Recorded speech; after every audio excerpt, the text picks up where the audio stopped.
నాకేం తెలుసు ఇక్కడ లంకె బిందెలు ఉంటాయనుకుని వచ్చిన లంకె బిందెలు లేవు కాబట్టి నేను చెయ్య పోనీ డైరెక్ట్గా చెయ్య అని చెప్తాడంటే చెయ్య అని చెప్పాడు. నిన్న పోయిండు యూసఫ్ కూడా ఇప్పుడే మా కమలాకరన్ అంటుండే పక్కకెళ్ళి యూసుఫ్ కూడా కేవలం పిలిచినట్టే. అదే కొన్ని సన్మానాలు ఉంటాయి. ఎట్లా అంటే మన దండ మనమే తీసుకుపోవాలి, మన షాలు మనమే పట్టుకపోవాలి, మన అట్లే మనను కపెటోని కూడా మనమే కొంటపోయి బల్మీట్కి మనది మనం సన్మానం చేయించుకొని ఆడికెళ్ళి రావాలి. పెట్టుకున్నాను నిన్న అక్కడ ఒకటి పెట్టుకొని పోతే పెద్ద ఇక చీఫ్ మినిస్టర్ వస్తుండు, డామ్ డూమ్ డీమ్ డామ్, వేల మంది స్వచ్ఛందంగా తండాలుగా రండి అంటే ఆడ బారాన కుర్చీలు ఖాళీ ఉన్నాయి. వచ్చిన వాళ్ళు కూడా ఒకళ్ళు అడు చూస్తుర్రు, ఒకళ్ళు ఇడు చూస్తుర్రు, ఎక్కడ కూడా ఏం లేదు. ఇక ఆడ పోయి ఏదో లేనిపోయిన ఆవేశం తెచ్చిపెట్టుకొని డైలాగులు కొట్టిండు కొన్ని. అయితే అక్కడ పాయింట్ ఏంటంటే పోయిండు సరే ఏదో మాట్లాడిండు, కానీ కొన్ని గమ్మత్తుంటాయి. అప్పుడప్పుడు మనకు తెలియకుండానే కొన్ని నిజాలు బయటకు వచ్చేస్తాయి. రేవంత్ రెడ్డి గారు చాలా చెప్పిండు నిన్న, నేను అట్లా అని చెప్పి ఆఖరికి ఒక మాట అన్నాడు, నేను చెప్పిన ప్రతి మాట నిలబెట్టుకుంటాను, నేను చెప్తలేను, నేనేం దేవుని కాదు. మాకు అది ఎప్పుడో ఎరికే. 2 ఏళ్ళ కిందటే మొత్తం తెలంగాణ ప్రజలందరికీ అర్థమైపోయింది నువ్వు ఏందో, నీ కథ ఏందో, నీ ఎత్తెంతో, నీ పొడవెంతో అన్నీ తెలిసిపోయినాయి. ఇప్పుడు ఎవడు నమ్మేటోడు కూడా మార్కెట్లో లేడు. వాస్తవం ఏంది అంటే ఈరోజు రాష్ట్రంలో కాంగ్రెస్ పార్టీకి ఓటు వేయాలి అని ఉత్సాహంగా ఉరుకులాడేటోళ్ళు అయితే ఎవరు నాకు తెలిసి అయితే వాళ్ళు కనబడతలేరు. రైతులు చూడండి, వాళ్ళ ఏ రైతైనా సరే రాష్ట్రంలో ఈరోజు మొత్తం మంత్రులు జూబ్లీలు చుట్టూ తిరుగుతున్నారు, గల్లీ తిరుగుతున్నారు, గల్లీ లీడర్ల కంటే అధ్వానంగా తిరుగుతున్నారు. అక్కడనేమో కింద ఆదిలాబాద్లో పత్తి మార్కెట్లోకి వచ్చింది. పత్తిలకు వర్షం పడితే ఏమైతే తేమ పెరిగితే వాడు కొనేటోడు ఉండడు, వాళ్ళని పట్టించుకునేవాడు లేడు. వ్యవసాయ మంత్రి ఓడు, ముఖ్యమంత్రి పట్టించుకోడు, జిల్లా మంత్రి దేకడు, ఇంకొక మంత్రి కానడు. అట్లాంటి పరిస్థితి వాళ్ళు ఉన్నారు. మొత్తం రాష్ట్రంలో ధాన్యం కొనుగోలు కేంద్రాలకు చేరింది, ధాన్యం కొనుగోలు చేసింది లేదు, కొనేటోడు లేడు, అడిగేటోడు లేడు, సమీక్ష చేసేటోడు లేడు. పాపం రైతులు విధి లేక మళ్ళీ మార్కెట్లో ప్రైవేట్ వాళ్ళకు దళారులకు అమ్ముకునే పరిస్థితి వచ్చింది, వాళ్ళని అడిగినోడు లేడు. రైతులు ఉడికిపోతున్నారు.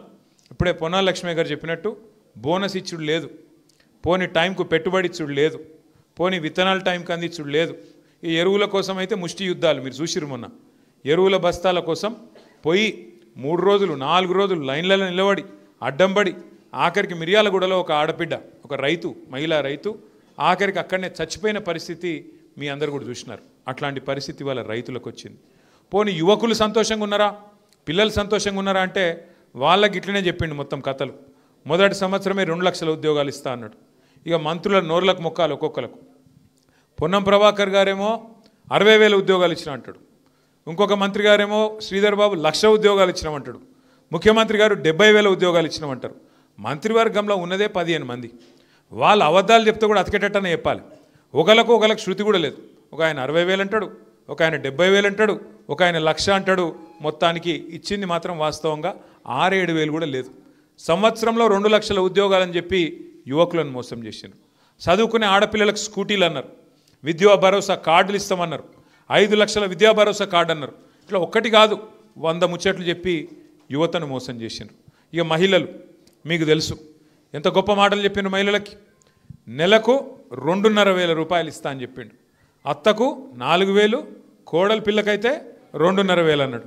మరి ఎక్కడ పోయినాయి పైసలు అని చెప్పి మహిళలు ఎదురు చూస్తే మీకు చెప్పేది ఒకటే ఒక్క స్టోరీ. ఏంటిది? ఫ్రీ బస్సు పెట్టినాం, ఇక మీరు తిరుగుండ్రి. ఫ్రీ బస్సు సంగతి కూడా మీకు తెలవాలి. మహిళలకు ఫ్రీ కరెక్టే, ఒప్పుకుంటాం. కానీ పురుషులకు డబల్ టికెట్, పిల్లలకు చారణం ఇచ్చిర్రు బస్ పాసులు. ఇక మరి మిగిలినట్ట పోయినట్ట పైసలు? కుడి చేతితో నిచ్చుడు, ఎడమ చేతితో గుంజుకుండే కదా. ఇప్పుడు ఈ కిసలకి వెళ్ళి ఈ కిసలు పెట్టుకుంటే ఏం లాభం? ఒక అట్లున్నది కాంగ్రెస్ ప్రభుత్వం కథ. ఫ్రీ బస్సు ఫ్రీ కానే కాదు. ఎందుకు కాదు? పేరుకు మీ దగ్గరనేమో ఫ్రీ, ఇటు మీ భర్తలు, మీ ఇంటోళ్ళు, మీ ఇంట్లో ఉండే మగోళ్లకు డబల్ టికెట్, పిల్లలకు ఇంకా చారణ పెంచి ఇవాళ పండుగ వచ్చిందంటే బస్సు ఎక్కితే భయం అయ్యేటట్టు చేస్తాను. ఆ స్థాయికి ఫ్రీ బస్సు. ఇక తులం బంగారం నాకంటే బాగా మీకే తెలుసు. మేము ఎలక్షన్ల ముందే చెప్పినాం. ఏం చెప్పిండు? కేసీఆర్ గారు 1,00,000 రూపాయలు ఇస్తే నేను మీదికెళ్ళి తులం బంగారం ఇస్తా అన్నాడు. మేము ముందే చెప్పినాం మీకు, వీళ్ళు తులం బంగారం ఇచ్చే బాపతులు కాదు, మీ మెడల పుస్తల దాడు కూడా గుంజుకపోయే బాపతులు ఇల్లు చాలా లంగలని చెప్పినాం. ఇప్పుడు కనబడుతుంది. చూడురి, ఇందిరమ్మ రాజ్యం అన్నాడు. పోనీ హైదరాబాద్లో ఒక ఇల్లు కట్టిండా? ఎన్ని కులగొట్టిండు ఇల్లు చూస్తుండ్రా? హైడ్రా అనుకుంటా కులగొడుతుండా? ఇందిరమ్మ రాజ్యం అంటే ఇల్లు కులగొట్టుడేనా ఇందిరమ్మ రాజ్యం? ఇదేనా నువ్వు చెప్పింది? గరీబోళ్ళకు మంచి చేసే రాజ్యమా ఇది? పెద్దవాళ్ళవి కనబడతలేవు నీకు. మూసిని అడ్డంగా కట్టి పెద్ద పెద్ద బిల్డింగ్లు కడితే అవి కనబడతలేవు హైడ్రాకు. రేవంత్ రెడ్డి గాని అన్నగాడు చెరువుల కట్టిండి ఇల్లు, అది కనబడతలేదు హైడ్రాకు. కానీ గరీబోళ్ళు, ఏ దిక్కు లేనోళ్ళు, బోరబండల, రేమత్ నగర్ల, యూసుఫ్గూడల, అట్లాగే షేక్పేట్ల మీరు కట్టుకున్న 60 గజాల ఇండ్లు, 40 గజాల ఇండ్లు, అందులో మాత్రం హైడ్రావానికి ఎక్కడ లేని రేషం, ఎక్కడ లేని ఆగం వచ్చి ఇండ్ల మీద పడి కూలగొడతా ఉన్నారు. అందుకే ఈ ఎలక్షన్ జూబ్లీహిల్స్లో వచ్చింది. ఇదేం ప్రభుత్వాన్ని దించేదో మమ్మల్ని ఎక్కించే ఎలక్షనో కాదు. ఇది ప్రభుత్వానికి బుద్ధి చెప్పే ఎలక్షను. ఈ ఎలక్షన్ జరుగుతున్నది కారుకు బుల్డోజర్కు మధ్యన జరుగుతున్న ఎలక్షన్ ఇది. మీరు కేసీఆర్ గారి కోటేస్తే బ్రహ్మాండంగా మళ్ళొక్కసారి 10 ఏళ్ళు ఎట్లయితే ప్రశాంతంగా ఉన్నామో ఆ పరిస్థితి వస్తుంది. లేకపోతే రేపు మీ ఇంటికి బుల్డోజర్ వస్తుంది. పక్కా చెప్తున్నాను నేను. మళ్ళీ తర్వాత మీరు లబోదిబో అంటే లాభం లేదు. గిట్లనే 2 ఏళ్ల కింద మోసపోయినారు.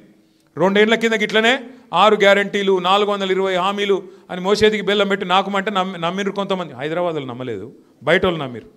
మా కరీంనగర్ల, మా నల్గొండల, మా వరంగల్ల, మా ఆదిలాబాద్ల అక్కడ నమ్మి మోసపోయారు. హైదరాబాద్ వాళ్ళు హుషారు, మీరు నమ్మలే. కాంగ్రెస్ వాళ్ళు లంగలు, వీళ్ళని నమ్మొద్దని చెప్పి ఔటర్ రింగ్ రోడ్డు లోపల ఒక్క సీటు కూడా కాంగ్రెస్కి ఇవ్వకుండా మొత్తంగా బీఆర్ఎస్ని గెలిపించింది మీరు. మీకు ఆ చైతన్యం ఉంది మొదటి నుంచి. ఎందుకంటే మీకు ఎరికే కాంగ్రెస్ వాళ్ళని చూసి మీకు ముందే మొత్తం వాళ్ళ రంగు, రుచి, పుట్టుమచ్చలతో సహా తెలుసు. కాబట్టే మీరు నమ్మలే. ఇప్పుడు కూడా మళ్ళా కొత్త వేషాలు వేసుకొని తిరుగుతున్నారు. గల్లీకి ఒక మంత్రి తిరుగుతుండు, అభివృద్ధి చేస్తాం. నేను ఒక్క మాట అడుగుతున్నా, చెప్పండి. నిన్న ఒక కాంగ్రెస్ ఎమ్మెల్యే మహబూబ్నగర్ ఆయన ఖుల్లా చెప్తున్నాడు. ఆయన ఎన్ఎం శ్రీనివాసరెడ్డి ఏమంటుండు? బుడ్డ పైస లేదు, ఊళ్ళకి పోతే 2 లక్షలు లేదు, 5 లక్షలు లేదు ఎమ్మెల్యేల కాడ. మేము ఉత్తగా పెళ్ళిళ్ళకి పోతున్నాం, పేరెంటాలకు పోతున్నాం, శవాలు ఎక్కడైనా చచ్చిపోయినట్టే శవయాత్రకు పోతున్నాం తప్ప మా దగ్గర బుడ్డ పైస లేదని చెప్తుండు. మరి గెలిచినాక నీ పార్టీ టికెట్ మీద గెలిచిన వాళ్ళు 64 మంది ఉన్నారు, వాళ్ళకే దిక్కు లేదు. ఇంకొకటి గెలిస్తే ఇంకొని ఏం చెప్తావు మరి నువ్వు? పక్కన కంటోన్మెంట్ కాన్స్టిట్యున్సీ ఉంటుంది, గిన్నె జూబ్లీహిల్స్ పక్కకు అంటుకునే ఉంటుంది. కంటోన్మెంట్లో గెలిచి సంవత్సరంన్నర కాంగ్రెస్ వాళ్ళు. కంటోన్మెంట్లో అప్పుడు మనకి ఇట్లనే ఉప ఎన్నిక వచ్చింది. మన ఎమ్మెల్యే అమ్మాయి చనిపోయింది, లాస్యా నందిత. ఉప ఎన్నిక వచ్చింది. ఉప ఎన్నిక వస్తే కాంగ్రెస్ వాళ్ళు ఇక్కడ సేమ్ జూబ్లీహిల్స్లో వేసిన క్యాసెటే అక్కడ ఇచ్చారు. ఏం చెప్పారు? గెలవంగానే 1000 కోట్లు తెస్తాం, గెలవంగానే మీకు 6000 ఇండ్లు ఇస్తాం. ఇచ్చిర్రా ఒక ఇల్లన్నా? 1000 కోట్లు వచ్చినాయా కంటోన్మెంట్లో? మరి అమ్మకు అన్నం పెట్టినోడు చిన్నమ్మకు బంగారు గాజులు చేయిస్తాడా? అమ్మకు అన్నం పెట్టినోడు అని ఎందుకంటున్నా అంటే 64 మంది గెలిచిన వాళ్ళని చూసుకోడట. కానీ కొత్తగా ఇప్పుడు గెలిపిస్తే అభివృద్ధి చేస్తారట. ఏం అభివృద్ధి చేస్తావు? మీ ఎమ్మెల్యేలే ఖుద్దు మా ప్రభుత్వం దగ్గర పైసలు లేవు, మాకు పైసలు ఇవ్వండి అని ప్రపంచ బ్యాంకు ఉత్తరాలు రాస్తారు మీ ఎమ్మెల్యేలు.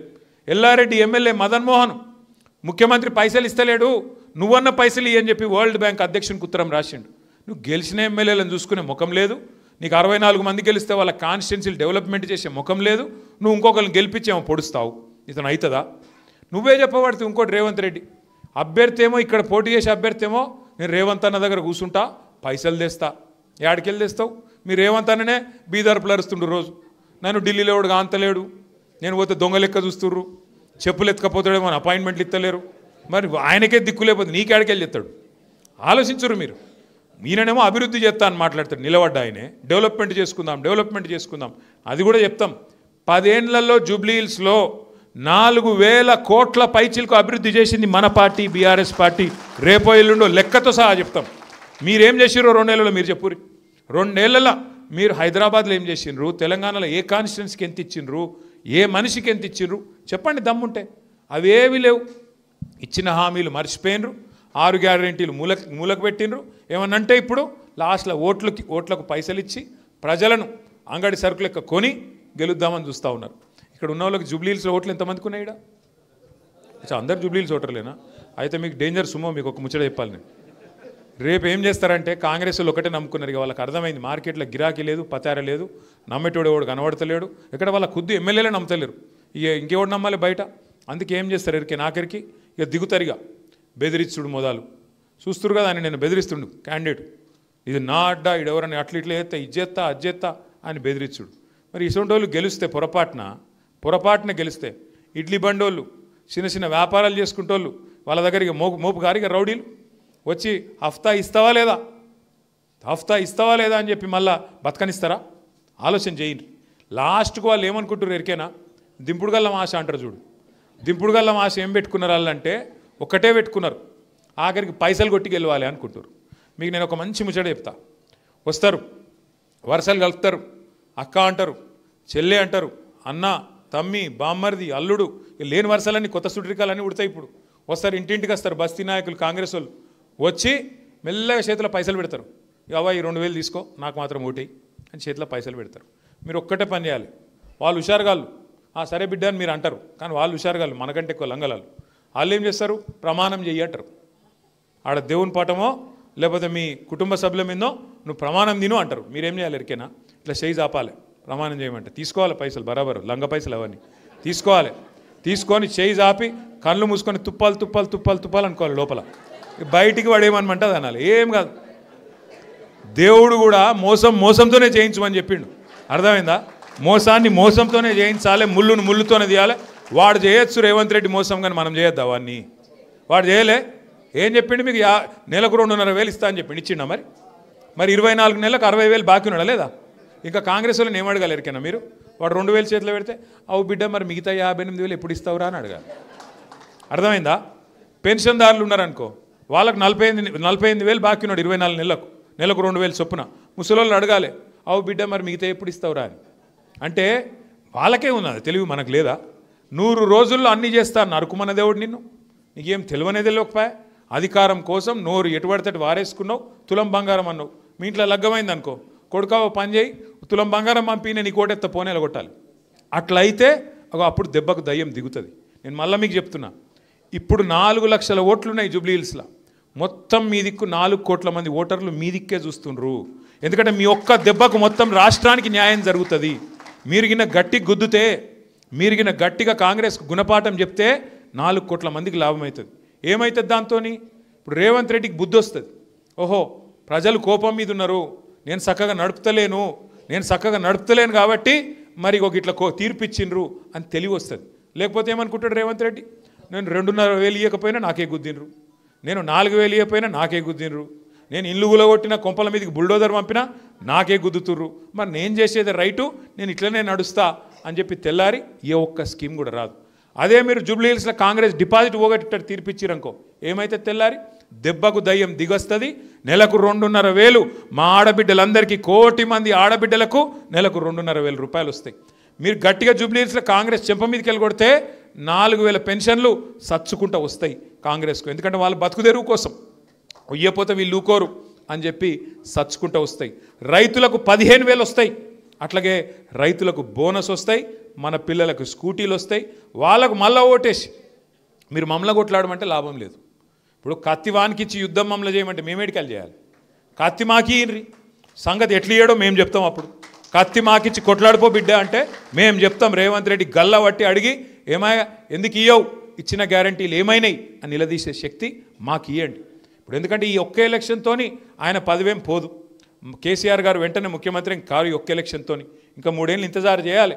కానీ వాళ్ళకు బుద్ధి చెప్పకపోతే, వాళ్ళ కుక్కతోక వంకర లాంటి బుద్ధిని చక్కగా చేయకపోతే నష్టపోయేది మీరు, మేము, మనందరం.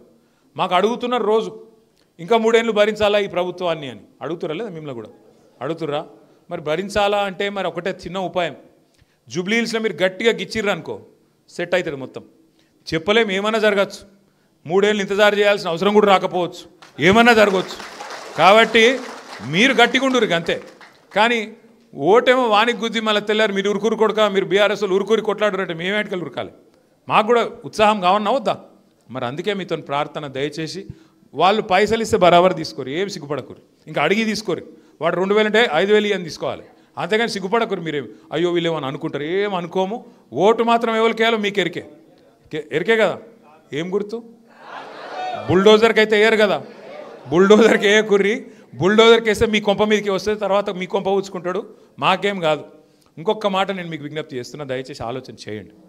2 ఏళ్లల్లో ఎవ్వరన్నా ఒక్కరు సంతోషంగా ఉన్నారా ఈ రాష్ట్రంలో? ముస్లింలకు మేలైందా, లేకపోతే ఎస్సీలకు మేలైందా, ఎస్టీలకు మేలైందా, బీసీలకు లాభం చేసిండా, మహిళలకు లాభం చేసిండా, రైతులకు లాభం చేసిండా, పిల్లలకు లాభం చేసిండా? ఒక్కళ్ళని చూపెట్టుర్రి. నిన్న మొన్నటిదాకా నేను అంటుంటి ఏమని, ఈ రాష్ట్రంలో ఆడబిడ్డలు సంతోషంగా లేరు, 3 ఆడపిల్లలు సంతోషంగా ఉన్నారు, సీతక్క, గీతక్క, సురేఖక్క అని చెప్తుంటే. ఇప్పుడు సురేఖక్క కూడా సంతోషంగా లేదట. మీరు చూసిర్రు మొన్న, నేను చెప్పా. ఇక ఇప్పుడు గీతక్క సీతక్క ఇద్దరే సంతోషంగా ఉన్నారు, వాళ్ళు కూడా ఉన్నారో లేదో నాకు ఎరకలేదు. మరి ఈయననేమో డైలాగులు తెల్లారలేస్తే 1,000,000 మంది ఆడపిల్లల్ని కోటీశ్వరులు చేస్తా అంటాడు. నువ్వు 1,000,000 మందిని కోటీశ్వరులు చేసినేమో కానీ నెలకు 2,500,000 అయితే ఈ మొదలు ఏమంటావు? ఇక అది నాకు తెలియదు. ఇక ఏవో నేను వాళ్ళ లెక్క చిల్లరగాని కాదు, నేను మరీ గల పిల్లల మీద ఎందుకు మాట్లాడతాను? నేను ఆయనకు బుద్ధి లేకపోవచ్చు కానీ నాకున్నది వాళ్ళ బిడ్డ మీద వాళ్ళ మన్మన్ మీద నేను మాట్లాడా. రేవంత్ రెడ్డి మాట్లాడిండు, నా కొడుకు మీద మాట్లాడిండు, మా నాయన మీద మాట్లాడిండు. నేను అసొంటోని కాదు, అట్లా మాట్లాడా. మనము ఎవరైతే మాట ఇచ్చి మోసం చేసినరో వాళ్ళెంబడబడదాం. వాళ్ళ కుటుంబం మనకేం చేసింది అన్యాయం? ఇవాళ సిగ్గులేదు మంత్రులకు కూడా, ఇక్కడ ఉన్న వాళ్ళకు. ఒక ఆడపిల్ల ఏడుస్తే అట్లా మాట్లాడచ్చా అమ్మ? ఇప్పుడు గోపీనాథ్ చనిపోయిండు, భర్త చనిపోయి 4 నెలలు కాలే, భార్యకు ఎదురుగా గింత పెద్ద సముద్రం అసలు కుటుంబం చూసి ఏడుపు రాదా? ఇంతమంది నాకు ఇడిచిపెట్టిపోయిండు మా ఆయన, గింత పెద్ద పార్టీ, గింత పెద్ద కుటుంబం. ఆమె ఏడిసింది. ఏడిస్తానట ఈ మంత్రులిద్దరికి ఏదో అయిందట. నేను అడుగుతున్నా, ఇవాళ కాంగ్రెస్ వాళ్ళ ఇళ్ళలో వాళ్ళు చచ్చిపోతే వాళ్ళ ఇంట్లో ఏడవరా? మరి ఇట్లా మాట్లాడొచ్చునా? అందుకే నేను అంటున్నా, ఆడపిల్లలు మరి మీరు ఆలోచన చేయాలి. మహిళా రిజర్వేషన్ వస్తుందట, మహిళా రిజర్వేషన్ వస్తుందట, 300 సీట్లు వస్తాయట. మరి అది ఎప్పుడు వస్తుందో కానీ కేసీఆర్ గారు ఇప్పుడే ఒక మహిళా అభ్యర్థిని ఇచ్చిండు. మీరు మహిళలు అయితే గట్టిగా ఉన్నారు, గట్టిగా గుద్దును. ఇక మగవాళ్ళు అక్కడ ఇక్కడ కొద్దిగా అటు ఇటు అవుతారు, నాకు ఎరికే కొద్దిగా ఉంటుంది అక్కడిక్కడ నాకు ఎరికే. కానీ మీరు గట్టిగా ఉన్నారు, మీరు గట్టిగా ఉంటే మగవాళ్ళు కూడా చక్కగా అవుతారు. నేను ఇంకొక మాట ఆఖరికి చెప్పి ముగిస్తా. ఇక్కడికి వచ్చేటప్పుడు నాకు ఒక వార్త తెలిసింది. ఏంటంటే వాళ్ళు బాగా దొంగోట్లు రాయించారట. ఆ అభ్యర్థి ఉన్నాడు కదా ఇప్పుడు కాంగ్రెస్ ఆయన, వాళ్ళ తమ్మునికే 3 ఓట్లు ఉన్నాయి. నేనే చూసిన ప్రూఫ్, నేను ఇక్కడ పెట్టి చూపెట్టినా. 3 ఓట్లు ఉన్నాయి ఆయనకు, యూసుఫ్గూడలో 2 ఓట్లు ఉన్నాయి, ఒకటి రాజేంద్ర నగర్లో ఉంది. ఇప్పుడు వాళ్ళు ఏం నమ్ముకున్నారంటే ఇక వాళ్ళు డైరెక్ట్గా ప్రజలు గెలిపియ్యరు, వాళ్ళకి అర్థమైపోయింది. వాళ్ళు ఏం ప్లాన్ చేసిరట అంటే 12-13 వేల దొంగోట్లు రాయించారు. అవి వేసుకొని గెలుద్దామని చూస్తాను. దయచేసి దండం పెట్టి చెప్తున్నా హైదరాబాద్ ప్రజలకు, జూబ్లీహిల్స్ ప్రజలకు, మనకు హైదరాబాద్లో ఒక చిన్న సమస్య ఉన్నది మనతో. ఏమున్నదంటే మనం ఓట్ల రోజు పండుగ హాలిడే అనుకొని ఇంట్లో ఉంటాం, హాలిడే జాలిడే అని చెప్పి. ఆ టీవీలలో సీరియల్ వస్తాయి చూడ, చక్రవాకం, ఇంకేం సీరియల్లే ఏమున్నాయి ఇవాళ సీరియల్ ఏం నడుస్తుంది? కార్తీక దీపమా? ఈ యువతలకెళ్ళి మా తమ్ముడేమో బిగ్ బాస్ అంటుండు. అవి చూడొచ్చు ఆడికోవి. కానీ మీరు జర్రా ఒక్క గంట జర ఆ రోజు టైం తీసుకొని రండి. లేకపోతే మీరు రాలేదనుకో మీ ఓటు ఇంకెవడో వేసి పిక్తాడు. కాంగ్రెస్ వాళ్ళు మొత్తం తయారు చేసుకున్నారట, వేరే వేరే కాన్స్టిట్యున్సీలకు వెళ్ళి కొంత దొంగోట్లను తెచ్చుకొని ఇక్కడ వేసుకోవాలి అని మొత్తం చేసుకున్నారు. ఇక ప్రభుత్వంలో ఉన్నారు కదా పోలీసు వాళ్ళు, గీలీసు వాళ్ళు, వాళ్ళకే సహకారం చేస్తారు, కింద ఉండే అధికారులు కూడా మాకే సహకరిస్తారు అని చెప్పి వాళ్ళు ఏదో ప్లాన్ చేసుకున్నారు. మీ ఓటు మీరు వేయలేదు. ఇక నేను ఓన్ ఈరోజు నాకు శాతనైతే లేదు, లేకపోతే ఇవాళ ఏం పోతాం ఈ ఉప ఎన్నికనే కదా అన్నట్టు మీరు మంచిగా ఇంట్లోనే ఉన్నారనుకో, మీ ఓటు ఎవడో వేస్తాడు ఆయన తడబోయి. అనవసరంగా మీ ఓటు ఖరాబ్ కానీయకుండ్రి, బయటికి రండి. ఆ ఒక్కరోజు 11వ తారీఖు రోజు ఒక్కరోజు బయటికి వచ్చి మిమ్మల్ని ఈ 2 ఏళ్ళకెళ్ళి కాల్స్గా తింటున్న ఈ ప్రభుత్వానికి బుద్ధి చెప్పండి. దయచేసి మీ అందరు కూడా సహకరించండి. ఇక మున్నూరు కాపుల గురించి మా అన్నలు అన్ని విషయాలు చెప్పిండ్రు.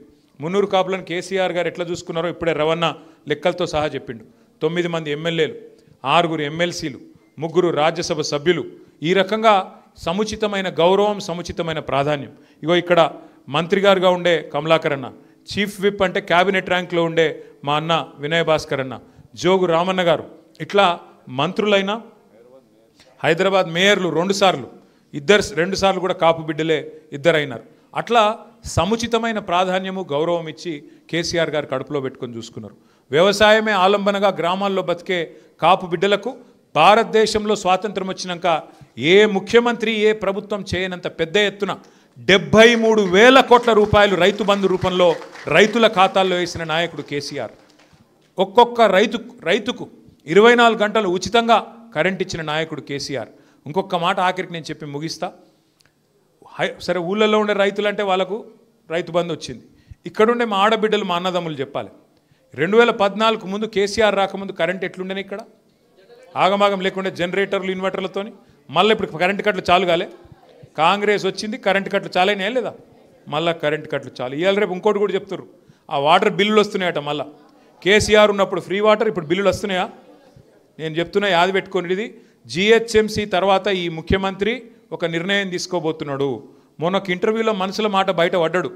కేసీఆర్ అనవసరంగా పెట్టిండు ఫ్రీ వాటరు, నేను తీసేస్తా అనే ఆలోచనలో ఆయన ఉన్నాడు. జిహెచ్ఎంసీ ఎలక్షన్లో 70 ఓట్లు పడంగానే ఫ్రీ వాటర్ స్కీమ్ కూడా ఎత్తేసే చక్కర్లో ఉన్నాడు. మళ్ళీ అందుకే ఇసంటోళ్ళు కోటేస్తే, ఉన్నవి ఊడగొట్టేటోళ్ళు కోటేస్తే బతుకమ్మ చీర పెట్టిండా? కేసీఆర్ కిట్ వచ్చిందా? పోనీ రంజాన్ తోఫా, క్రిస్మస్ గిఫ్ట్ ఏదన్నా ఒక్కటి కొత్తది ఏది లేదు ఉన్నది తీసేస్తూ ఉన్నాడు ముఖ్యమంత్రి గారు. ఒక్కటి మాత్రం చేస్తున్నాడు ముఖ్యమంత్రి మంచిగా సక్సెస్ఫుల్గా, జేబుల కత్తెర పెట్టుకొని మాత్రం తిరుగుతుండు. ఆడ కేసీఆర్ కట్టిన బిల్డింగ్ కనబడితే ఆడపోయి రిబ్బన్ కట్ చేస్తాడు, ఈడ కేసీఆర్ కట్టిన బ్రిడ్జ్ కనబడితే రిబ్బన్ కట్టింగ్. కొత్తది ఒక్క రోడ్డు ఒక్క బ్రిడ్జు పోని ఉన్న రోడ్లకు పొక్కలు పడితే కనీసం ముడుస్తుండా? గింత అన్యాయమైన పాలనను మనం పొరపాటున ఆమోదిస్తే, పొరపాటున ఈ మోసానికి మనం లొంగిపోతే, రవణ ఇంకొక మాట చెప్పిండు, బీసీలకు 42% రిజర్వేషన్ ఇస్తా అని చెప్పిండు. తెలుసు ఆయనకు, ఆయన తెలివి తక్కువడు కాదు, ఆయనకు చాలా ఎక్కువ ఉంది తెలివి. గతంలో ఈయననే చెప్పిండు, ఇదే రేవంత్ రెడ్డి గతంలో ఏం చెప్పిండు, రిజర్వేషన్లు అడిగితే జైల్లో పెట్టాలి అన్నాడు. ఇదే రేవంత్ రెడ్డి. అదే రేవంత్ రెడ్డి ఇవాళ ఓట్ల కోసం 42% రిజర్వేషన్ అని అబద్ధాలు చెప్పిండు. మేము చెప్తానే ఉన్నాం అసెంబ్లీలో, నేను కమలాకర్ అన్న, ఇక్కడ కాదు నువ్వు కొట్లాడాల్సింది, నీ రాహుల్ గాంధీ కొట్లాడాల్సింది పార్లమెంట్లో రాజ్యాంగ సవరణ చేస్తేనే అవుతుంది, లేకపోతే కోర్టు ఆపుతుంది అని మేము శాసనసభలో ఇద్దరం చెప్పినాం. అప్పుడు పెద్ద నాటకం నటించిండ్రు, మీకు తెలియదు, మాకు మొత్తం తెలుసు, మేము లాయర్లతో మాట్లాడుతున్నాం, మేము వీళ్ళతో మాట్లాడినాం, వాళ్ళతో మాట్లాడినాం, మాకు ఈయన చెప్పిండు ఆయన చెప్పిండు. అరే రాజ్యాంగం చెప్తలేదురా భయ్, అర్థం చేసుకో అంటే పోయిండు, ఏదో బిల్ అన్నాడు, జీవో అన్నాడు, మోసం చేసే ప్రయత్నం చేసిండు, సుప్రీంకోర్టు ఆపింది. నేను ఒకటే అడుగుతున్నా మిమ్మల్ని, ఆయనకు తెలియనో కాదు, నిజంగా రాహుల్ గాంధీకి చిత్తశుద్ధి ఉంటే కొట్లాడు మోడీతో పార్లమెంట్లో. మేము రాజ్యసభలో 4 సీట్లు ఉన్నాయి, మేము ఓట్లు ఇస్తాం, పెట్టు బిల్లాడ. ఆడబెట్టాడు, ఆడబెట్టాలను ఆడబెట్టకుండా గిడబెడుతున్నాడు. ఇంకొక మాట, 42% రిజర్వేషన్ అని ఆయన చేతిలో లేని ముచ్చట్లేమో పెద్ద పెద్ద ముచ్చట్లు చెప్తాడు, కానీ ఆయన చేతిలో ఉన్న ఇయ్యాడు. ఆయన చేతులు ఉండి ఆయన సంతకం పెడితే అయిపోయేది మాత్రం ఇస్తలేడు. బీసీలకు 20,000 కోట్ల బడ్జెట్ అన్నాడు, 5 ఏళ్లలో 1,00,000 కోట్లు ఇస్తా అన్నాడు, అది మాత్రం పెట్టాడు. బీసీలకు 42% వాటా కాంట్రాక్ట్లలో ఇస్తా అన్నాడు, అది మీకు ఇయ్యాడు. 42% విద్యలో ఉపాధిలో ఇస్తా అన్నాడు, అది ఇయ్యాడు. ఒకటి పట్టుకున్నాడు, రాజకీయపరమైన ముచ్చట. మరి రాజకీయంగా 42% మందికి పదవులు వస్తే అందరికీ లాభం అవుతుందా? కాదు కదా. జాతి మొత్తానికి లాభం కావాలంటే కాంట్రాక్ట్లీ, విద్య, ఉపాధి. మరి రాజకీయంగా రావాలంటే పార్లమెంట్లో కొట్లాడదాం, మేము కూడా కలిసి వస్తాం, ప్రధానమంత్రి దగ్గర కొదంపా. దీనికి మాత్రం సమాధానం చెప్పాడు. అందుకే దయచేసి ఆలోచన చేయండి. ఈ మోసపు ప్రభుత్వాన్ని, ఈ మోసపు కాంగ్రెస్ పార్టీని తప్పకుండా మీరందరూ 11 తారీఖు నాడు ఓట్లు లేకపోతే దొంగ ఓట్లు అయితే చెప్పిన కదా మీకు, మర్చిపోకుర్రి. పొరపాటున మీరు మర్చిపోతే మీ ఓటు ఇంకోళ్ళు వేస్తారు కంపల్సరీ. వాళ్ళు రాసుకున్నారు, 12,000 దొంగ ఓట్లు రాసుకున్నారు, మిమ్మల్ని మీ ఓటు వేరే ఓడేస్తాడు. మీ ఓటు మురిగిపోనీయకండి, బయటికి రండి. 11 తారీఖు నాడు గట్టిగా బుద్ధి చెప్పండి. మరి మళ్ళొక్కసారి కేసీఆర్ గారి ప్రభుత్వాన్ని మీరు గట్టిగా గిన్న మంచి మెజారిటీ ఇస్తే తొందరలోనే తెచ్చుకోవచ్చు అని చెప్పి కూడా తెలియజేస్తూ పేరున మీ అందరికి నమస్కారాలు, ధన్యవాదాలు. జై తెలంగాణ, జై మున్నూరు కాపు, జై. ఉండాలనే మనకి ఇట్లా వెనుకబడిపోతున్నాం అనేవి కూడా చాలా చెప్పిండ్రు.